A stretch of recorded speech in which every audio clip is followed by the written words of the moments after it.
This one comes from r/scary stories. I'm a police officer that quit his job after a paranormal experience.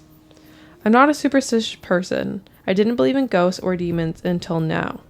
Yeah, stuff happened that can't be explained, but I just want you all to know that it took more than a couple of flying spoons or a door opening on its own to scare me out of my job. Since the department didn't find any reason to keep this police report confidential, I will now detail you everything I can on what happened on the scariest night of my life. We had just received word from dispatch to check out a noise complaint in a small neighborhood whose name I will not disclose for their privacy. It was me and my partner. Let's call him Paul, and I'll go by Mike. We arrive sometime after midnight. The street is dead. Everyone is sound asleep at this point. We park a patrol car in front of the aforementioned house and exit the vehicle. We knock on the door and let our presence known. Police, is anyone home? A little girl, 8 to 10 in appearance, opens the door and peeks through the gap. Hey, I crouch to make myself less intimidating. Are your parents or guardians home? She shakes her head. My first thought was that she probably had the TV on a little too high and woke up the neighbors.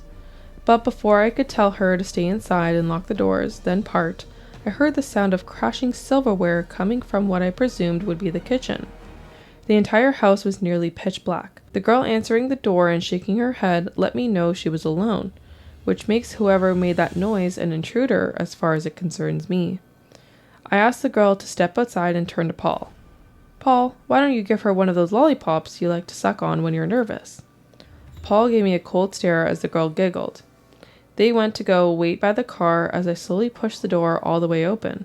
Police, if there is anyone in this house, please let yourself be known. Without a warrant, I had no right to enter the building. I tried my best to spot whoever made the noise, but it is too dark to see. Just any sign of a threat and I would be justified to search the house. But nothing. I left the door open and headed back towards Paul and the girl. Hey again, I don't think we introduced ourselves. I'm Officer Mike. This is my partner Paul. If I may ask, what is your name? Maribel. That's a pretty name. So, Maribel, again, if I may ask, where is your family? As soon as I had finished my sentence, the television in the living room turned on, volume fully up. Me and Paul quickly turned in surprise and could see the television playing static from outside. We put Maribel in the backseat of the patrol car for her safety as no civilians were allowed in the front seats. We then, against our better judgment, entered the house. We tried every switch in the house, but no lights came on. While wandering the house cautiously, I would catch a person standing in the mirrors.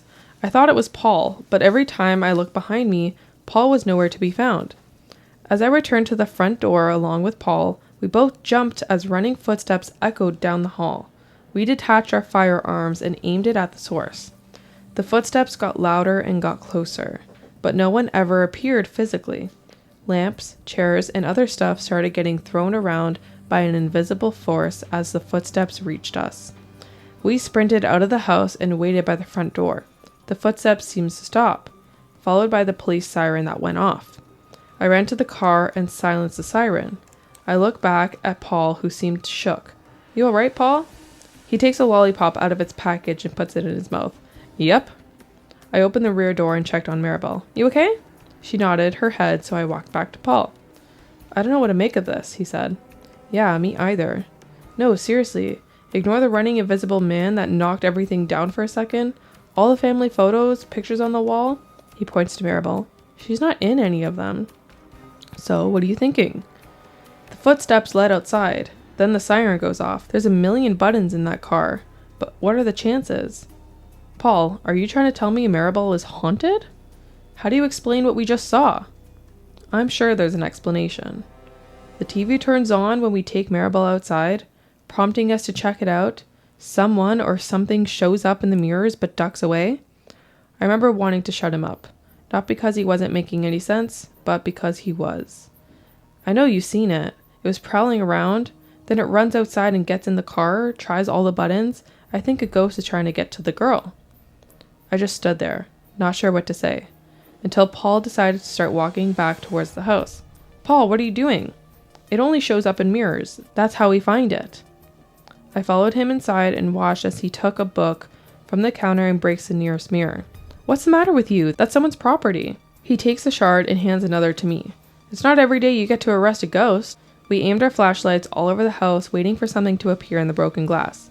I recall praying to God Almighty to not let anything show up, but it did. I panicked as it swung its red, bony arm at my back. It ripped through my uniform, causing me to fall forward. I dropped the glass, which broke into smaller chunks. It continued clawing at my shirt and flesh, but stopped when Paul opened fire. I heard its screech fading as Paul helped me up. We both then hurried back outside to find Maribel missing from the back seat. It was difficult explaining what happened to the department without sounding like nut jobs. The police cameras, who we were betting on to prove our stories, had shut off the moment we entered the house. The thing, whatever it was, must have turned them off while we were unaware. Only part of our story that our police captain took seriously was the girl, Maribel. The captain brought up a missing person report and asked us if this was the girl we saw. It was. It's been just a few days since I gave up the badge to save whatever little pride I could spare. I just ask to whoever reads this and to whomever it may reach. The next time a door opens on its own or things move by themselves in your home, check the mirrors. Creepy. Yeah. Do you think this one was fact or fiction? Well, this definitely reads like fiction. Yeah. Yeah. It was. Good Oh, story. yes. Sorry, I didn't read the username. The username is the Bat Belfry.